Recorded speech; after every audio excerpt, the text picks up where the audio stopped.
할렐루야. 우리 옆에 성인사께서 사랑합니다. 축복합니다.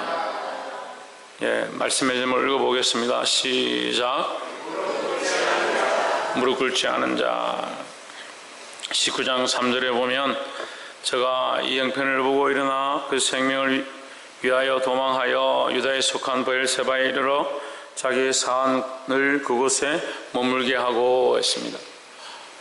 누가 도망했느냐? 이 엘리야가 도망을 했습니다.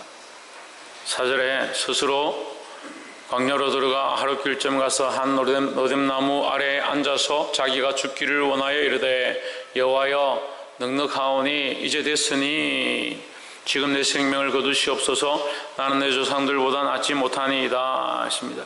엘리야가 하나님께 뭐라고 기도하냐? 차라리 나를 죽여주십시오. 내 생명을 거둬주십시오. 나는 이 땅에 더 이상 살고 싶지 않습니다. 이렇게 기도합니다. 왜 이런 기도를 하느냐? 지금 아합과 이세벨이 엘리야를 죽이려 하는 겁니다. 근데 앞에 이제 18장의 말씀에 보면 엘리야가 하나님 앞에 기도해서 갈멜산에 이스라엘 백성들을 다 모읍니다. 너희가 하나님을 선택하든지 바알을 선택하든지 둘 중에 하나 선택해라. 언제까지 바알에게 갔다가 또 예배하러 왔다가 예배를 안 드리는 게 아니고 하나님 안 믿는 게 아니고 믿는다 하면서 세상에 갔다가 우상을 섬겼다가 또 하나님 앞에 왔다가 언제까지 그렇게 하려느냐, 그렇게 하면 선택하라 합니다. 그래서 거기서 시합을 하는데 바알의 선지자들과 엘리야가 함께 서서 바알의 선지자 450인과 싸움을 합니다. 너희의 제단에 만약에 불이 내리면 너희가 믿는 그 바알이 참신이고 내가 드린 이 제단에 불이 내리면 너희가 여호와 하나님이 참신인 줄 너희가 알게 될 것이다. 그 중에 선택해라 하는 겁니다. 바알의 선지자들이 밤이 맞도록 부르짖지만 아무도 응답하지 않습니다. 그러니까 몸에 칼을 대고 피를 흘리면서까지 부르짖습니다. 엘리야가 조롱합니다. 너희 신이 잠깐 외출했는갑다. 잠깐 잠이 들었는갑다. 더 크게 외쳐라. 아무리 소리 질러도 나타나지 않습니다. 엘리야가 밤에 해질 때에 물을 붓고 재물에 물을 부어서 도랑이 생길 만큼 물을 내고 각을 뜨고 짐승을 올려놓고 하나님 앞에 기도합니다. 하나님께서 그게 불로 응답하십니다. 하나님이 여호와 하나님이 참 하나님이심을 보여주시옵소서 할 때 하나님께서 불로 그 재물 가운데 응답하십니다. 그 불이 어떻게 역사하느냐? 재물을 태우고 나무를 태우고 돌을 태우고 그 도랑이 물까지 핥아버리는, 태워버리는 그런 역사가 나타납니다. 하나님 살아계심을 본 그 이스라엘 백성들이 일어나서 뭘 하느냐? 제일 처음 한 것이 그 바알의 선지자를 잡되 한 명도 놓치지 않냐고 다 잡아서 그 산에서 다 죽여버립니다. 그 죽이는 장면 가운데 누가 있느냐? 아합 왕이 있습니다. 아합과 이세벨, 그들이 이 나라의 왕이 되면서 이세벨이 그의 왕후, 그의 아내였는데 그 이세벨이 바알의 신들을 들고 와가지고 우상을 들고 와서 이스라엘이 완전히 음란한 땅으로, 하나님을 배반한 땅으로 폐역하게 만들어버립니다. 아합이 그 시합을 봅니다. 거기서 선지자, 하나님께서 응답하신 걸 보고 선지자들이 그 죽임을 당할 봅니다. 3년 6개월 동안 비가 오지 않았습니다.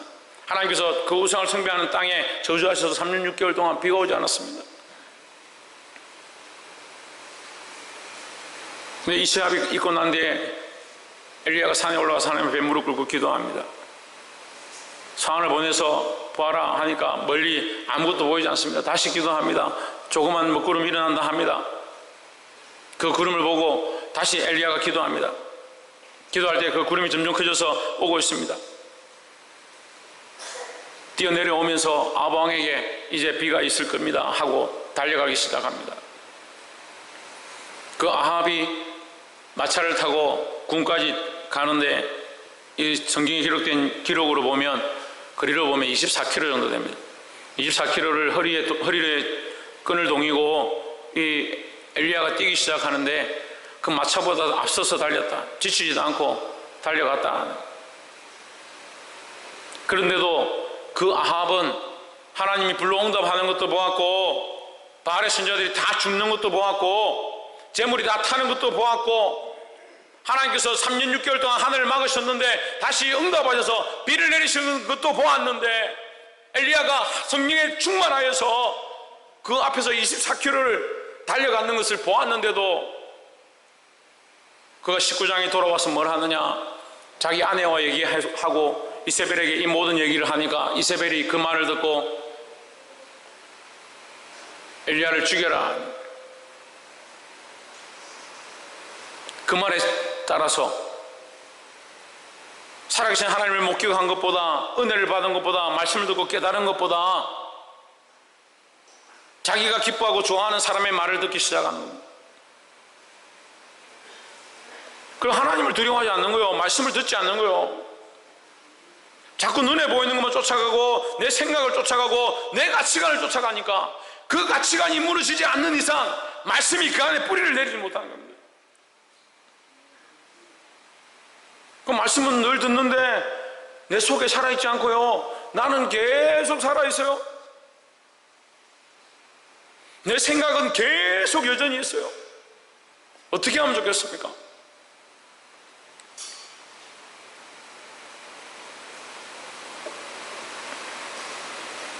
그래서 아합이 엘리야를 죽이겠다 이 얘기를 지금 엘리야가 듣습니다.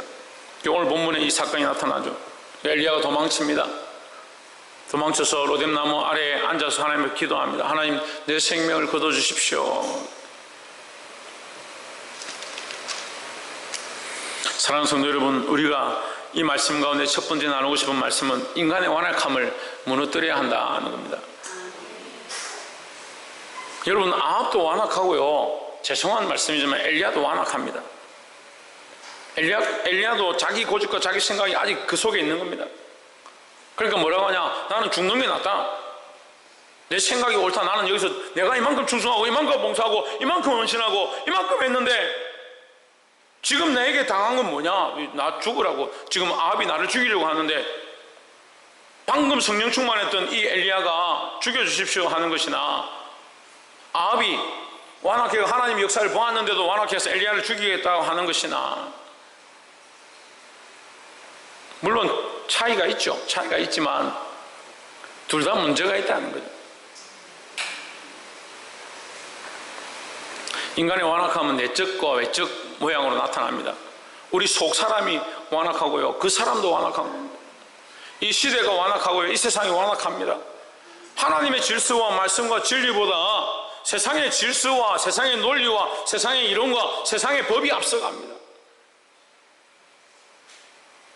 그래, 참 답답한 건요, 교회에 와가지고 목사님 법대로 하면 이렇고요, 순리가 이렇고요, 논리가 이렇고요, 세상 사람들은 다 이렇게 말하는데 왜 목사님이 이렇게 말합니다? 그렇게 하는 사람들이 제일 답답합니다. 하나님 없으면요, 여러분 하고 싶은 대로 하세요. 하나님 없으면. 하나님 안 믿으면 하고 싶은 대로 하시라고요. 우리가 하나님 알잖아요. 하나님 말씀을 두려워하잖아요. 하나님 살아계시면 알잖아요. 근데 이 엘리야가 지금 이 상황에 어떻게 생각하느냐? 지금 이 상황이 너무 커서, 이 상황이 너무 고통스러워서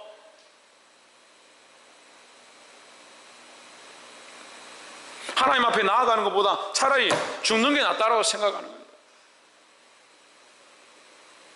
우리 안에 이 고집과 이 생각들을 무너뜨리기를 주의 이름으로 축복합니다.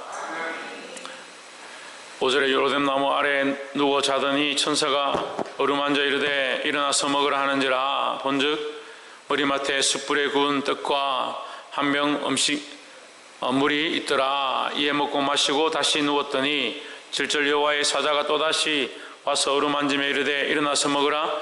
내가 길을 이기지 못할까 하노라 하는지라. 이에 일어나 먹고 마시고 그 식물의 힘을 의지하여 40주 40야를 행하여 여호와의 산 호렙에 이르니라 했습니다. 이 엘리야가 죽고 싶다는데 하나님께서 그를 살려주십니다. 하나님께서 그에게 능력을 주시고 은혜를 베푸시고 다시 회복해 하시니까 그가 일어나서 어디로 갔느냐? 하나님의 산으로 갔습니다. 우리는 하나님의 산으로 가야 합니다. 하나님께로 가야 합니다. 9절에 엘리야가 그곳 굴에 들어가 거기서 유하더니 여호와의 말씀이 저에게 임하여 이르시되 엘리야야, 내가 어찌하여 여기 있느냐? 네가 어찌하여 여기 있느냐? 네가 있을 곳이 여기가 아니지 않느냐 이 말이에요. 엘리야가 하나님께 왔지만 하나님께서 뭐라고 하냐면 네가 있을 곳이 여기가 아니다. 네가 왜 여기 와 있느냐? 너의 사명이 뭐냐? 이스라엘 백성 가운데 내가 왜 불러온다고 했느냐? 내가 너에게 보인 표적이 뭐냐? 너에게 역사한 역사가 뭐냐? 은혜를 베푼 게 뭐냐? 그 이스라엘 백성을 살려라고, 하나님을 떠났던 그 배반했던 엄란했던 그 땅을 살려라고 내가 너에게 응답했거늘 네가 왜 여기 와 있느냐? 너희 백성을 버리고 왜 여기 와 있느냐? 너희 목숨 때문에 왜 여기 와 있느냐? 너 자신을 위해서 왜 여기 와 있느냐? 지금 얘기하시는 겁니다. 주께 받은 바 거룩한 소명, 생명을 살리는 일들 잊지 않기를 주의 이름으로 축원합니다.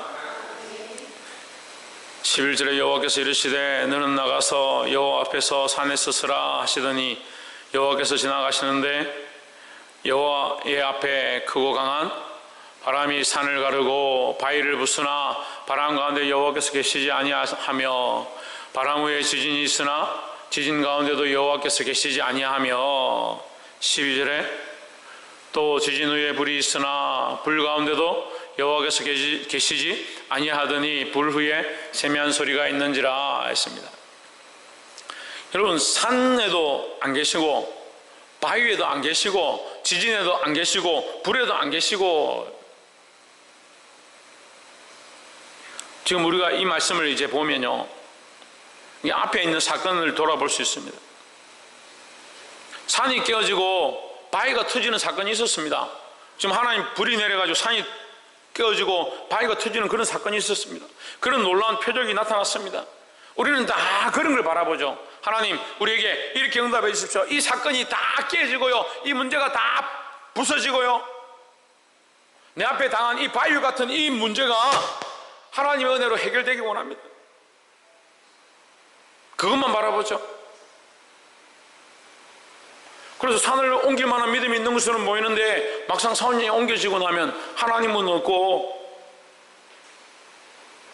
역사가 없어서 안 믿는 게 아닙니다. 역사가 없어서 문제입니다. 문제. 간증거리가 없어서 안 믿는 게 아니에요. 기적이 없어서 안 믿는 게 아니라고요. 기적을 경험하고 역사를 경험하고 하나님의 말씀을 깨달아 알고 그 말씀을 들어서 마음이 찔리고 밝히 보고, 그렇게 하는데도 뭘 하고 있냐? 자기 사랑과 자기 가치관과 자기가 옳다라고 생각하는 것에 매여서 자기를 죽이지 않는 겁니다. 그러니까 말씀이 역사해도요, 말씀이 죽고,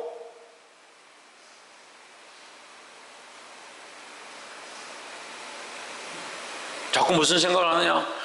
이 산이 부서지고 이 바위가 깨어지기만을 바라고 있는 거예요. 거기 뭔가 있는 줄 알고, 세상을 가릴 만한 지진이 나타나고 세상을 다 태워버릴 만한 불이 나타나면 좋겠다 생각하는 거예요. 옛날 청년들한테 제가 마라나타라는 찬양을 너희가 함부로 부르지 마라 이렇게 얘기했습니다. 무슨 말이냐면 이 땅에 있는 것이 다 태워지고 주님 나라가 임하면 좋겠습니다. 그게 두려운 말씀이에요. 지금 내가 내 안에 있는 자아도 다 태워버리지 못하고 있는데 주님이 지금 임하면 그 앞에 부끄러워서 어떻게 서겠는지, 지금 하나님의 말씀도 다 알지 못하는데 내 안에 이 연약한 자아도 다 죽이지 못하고 있는데 내 이 고집도 다 내려놓지 못하고 있는데 주님 우리에게 오셔서 너 뭐 했느냐 하면 뭐라고 말할 거냐? 내가 살려야 될 생명들, 내게 맡겨진 영혼들, 내 가족들, 내 자식들, 내 일가친척들 한 명도 살리지 못하고 그들을 향한 사랑도 지금 점점 희미해져 가는데 주님이 임하시면 어떻게 할 거냐? 물론 우리가 주님 오심을 사모하고 찬양하지 말라는 게 아니라 먼저 모아야 되고 먼저 가져야 될 생각들을 얘기하는 겁니다. 그 뒤에 뭐가 있느냐? 그 불 위에 세미한 소리가 있는지라 했습니다. 하나님께서 오늘도 세미한 음성을 우리에게 말씀하고 있습니다. 우리가 그 세미한 음성을 들어야 합니다. 자꾸 산이 깨어지고 바위가 터지고 지진이 나고 불이 나는 그것만 바라보고 있으니까 하나님 우리에게 말씀하고 있는 이 세미한 음성을 들었지 못하고, 하나님 지금도 오늘 말씀을 통해서 우리 안에 말씀하고 있고 우리의 삶의 순간순간 우리에게 말씀하고 있습니다. 그 세미한 음성을 듣기 시작해야 합니다. 그 소리에 귀를 기울이기 시작해야 합니다. 그 소리를 듣고 순종하기 시작해야 합니다. 13절에 엘리야가 듣고 겉옷으로 얼굴을 가리우고 나가 굴 어귀에 섬에 소리가 있어 저에게 임하여 이르시되 엘리야야 내가 어찌하여 여기 있느냐 했습니다. 오늘 재밌는 건요, 위에 9절에서 지금 엘리야야 네가 왜 여기 있느냐 분명히 하나님 말씀하셨습니다. 그죠? 똑같잖아요. 문장이 똑같잖아요. 한번 보세요. 엘리야야 내가 어찌하여 여기 있느냐. 그 13절 다시 보세요. 뭐라 합니까? 엘리야야 내가 어찌하여 여기 있느냐. 하나님 방금 말씀하셨는데 다시 엘리야에게 묻는 겁니다. 무슨 말이냐면요, 근데 엘리야는 똑같이 대답하죠. 여기까지 해봅시다. 14절에 그가 대답하되 내가 만군의 하나님 여호와께 열심히 유별하오니 이는 이스라엘 자손이 주의 언약을 버리고 주의 제단을 헐며 칼로 주의 선지자를 죽였음이오며 오직 나만 남았거늘 그들이 내 생명을 찾아 빼앗으려 하나이다. 지금 이 위에 9절과 13절이 갖는 것처럼 10절과 14절이 똑같습니다. 그 엘리야의 대답이 똑같다는 거죠. 하나님의 질문도 똑같고 엘리야의 대답도 똑같다는 거죠. 하나님 모르셔서 묻느냐 그러면 물어봅시다. 하나님께서 몰라서 엘리야에게 묻느냐. 제가 아이들을 이렇게 가르쳐 보니까요, 뻔히 아는데 이게 물으면요 자기 원하는 대답을 하는 거예요. 거짓말 하고 있는지 아는데 그 대답을 하는 거예요. 네가 왜 여기 있느냐 이 말은요 너의 있을 곳이 여기가 아니지 않느냐 이 말이에요. 우리가 하나님의 말씀을 들어야 하지만 네가 이미 소명을 받았고 이미 하나님 뜻을 알고 이미 하나님 역사를 경험했지 않느냐. 근데 왜 여기 있느냐? 너에게 맡겨진 생명들 어떻게 했느냐? 이스라엘 백성들 어떻게 했느냐? 왜 여기 있느냐? 그럼 엘리야가 뭐라 대답합니까? 내 생명을 빼앗으려 합니다. 너에게 생명을 주신 하나님께서 너로 말미암아 생명을 살리라고 그 큰 역사를 보여줬는데 엘리야는 뭐하고 있느냐? 자기 생명, 내 생명이 빼앗길까봐, 내가 죽을까봐 두려워서 여기 와 있다는 거예요. 하나님의 세미한 음성을 들으시기 바랍니다. 왜 여기 있습니까? 왜 이렇게 살고 있습니까? 왜 여전히 자기를 사랑하는 그 생각들 가운데 갇혀 있습니까? 부서져야 될 건 산이 아니고요, 산 같은 내 생각이고요, 깨어져야 될 것은 나의 고집과 아집과 나를 사랑하고, 갈라져야 될 지지는 내 안에 사랑하는 세상과 갈라져야 되고, 내가 주인 삼은 것들을 불로 태워야 되는 거예요. 사랑하는 성도 여러분, 이 하나님의 세미한 음성을 듣고 우리가 있어야 될 것이 우리 생명을 찾는 데 있는 것이 아니라 내게 맡겨진 수많은 생명을 살리는 데 있어야 될 줄을 아시기를 주의 이름으로 축원합니다. 15절에 여호와께서 제게 이르시되 너는 내 길을 돌이켜 광야로 말미암아 다메섹에 가서 이르거든 하사엘에게 기름을 부어 아람 왕이 되게 하고 있습니다. 15절부터 하나님께서 좀 다른 말씀하시는데 너는 돌아가라. 네가 있을 곳이 여기가 아니다. 너는 돌아가서 뭘 하느냐? 이 일들을 해라. 왕을 세우고 이 아람 왕도 세우고 이 역사의 한 부분들을 하는 겁니다. 이스라엘에 패역했으니까 이 아람 왕을 들어서 내가 쓰겠다. 예후를 들어 쓰겠다. 계속 하나님 그런 말씀하시는 거예요. 17절에 하사엘의 칼을 피하는 자를 예후가 죽일 것이요 예후의 칼을 피하는 자는 엘리사가 죽이리라. 결국 하나님의 말씀을 피하고 하나님의 심판을 피하고 하나님 징계를 피하고자 하는 자 결국 어떻게 되냐?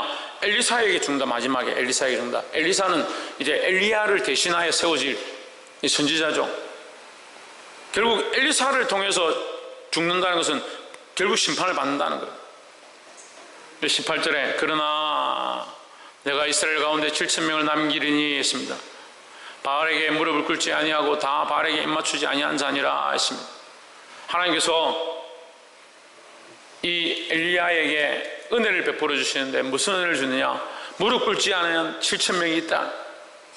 이 시대가 악해지고 세상과 타협하고 세상에 자기 자신을 내어주는 수많은 사람들이 있지만 여전히 아직도 믿음을 지키고 있는 7,000의 용사가 있다. 오늘 우리가 하나님 앞에 무릎 꿇고 세상에 무릎 꿇지 아니하고 세상과 타협하지 아니하고 오히려 세상을 향하여 세상을 깨어 부수고 믿음으로 하나님 앞에 서 있는 7천의 용사와 같은 자들이 되어야 합니다. 말씀을 맺겠습니다. 오늘 이 시대가 악해지다 보니까 많은 사람들이 세상과 타협하고 세상이 원하는 길 가운데 나아갑니다. 여러분, 어디에 무릎 꿇었습니까? 여러분들은 어디에 무릎을 꿇었습니까? 우리나라 이 코로나 사태가 터지니까 정말 믿음 없는 일들을 너무 많이 합니다. 며칠 전에 한 집사님을 만나서 저 얘기를 하는데, 교회에서 담임 목사님에게 목사님 힘드시니까 조기 은퇴를 하시면 교회에 여전히 섬기시고 또 우리가 은퇴 자금으로 돈을 드리겠습니다. 그래서 은퇴하시고 집도 드리고 차도 드리고 할 테니까 조기 은퇴를 하십시오, 이렇게 권고를 했대요. 그러니까 그 목사님이 뭐라고 하냐면, 나는 은퇴할 생각은 없는데 은퇴금은 지금 달라. 집도 지금 주고 차도 지금 주고 은퇴할 생각 없고 그냥 그대로 하겠다. 제가 뭐라고 했겠습니까? 정신이 나갔다 했습니다. 정신이. 성경에 은퇴금이 어디 있습니까?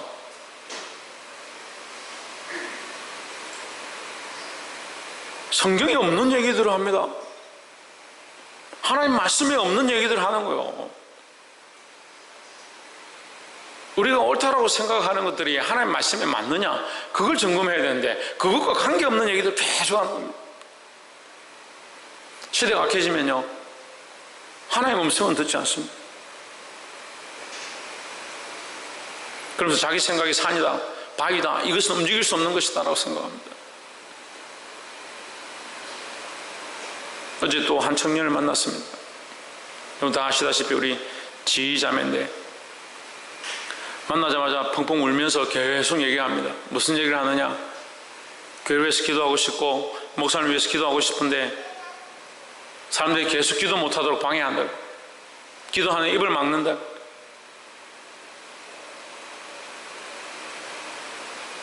공통점은요, 어떻게 그 사람들은 나는 저를 알지도 못하는데, 우리 교회를 알지도 못하는데 한결같이 뭘 하느냐? 목사님을 비방한대요. 목사님을. 희한하죠? 예? 저희 하늘에 상급이 엄청 많을 것 같아요. 저 알지도 못하는 사람이 저를 요구한대요. 세상에 이 코로나 터졌는데 예배드리는 교회가 어디 있냐? 그건 목사도 아니다. 우리 목사님 그런 분 아니다고. 그 돈 때문에 그렇게 하는 거예요. 돈 때문에 헌금 받으려고 그렇게 하는 거예요. 우리 목사님 사례도 받지 않습니다.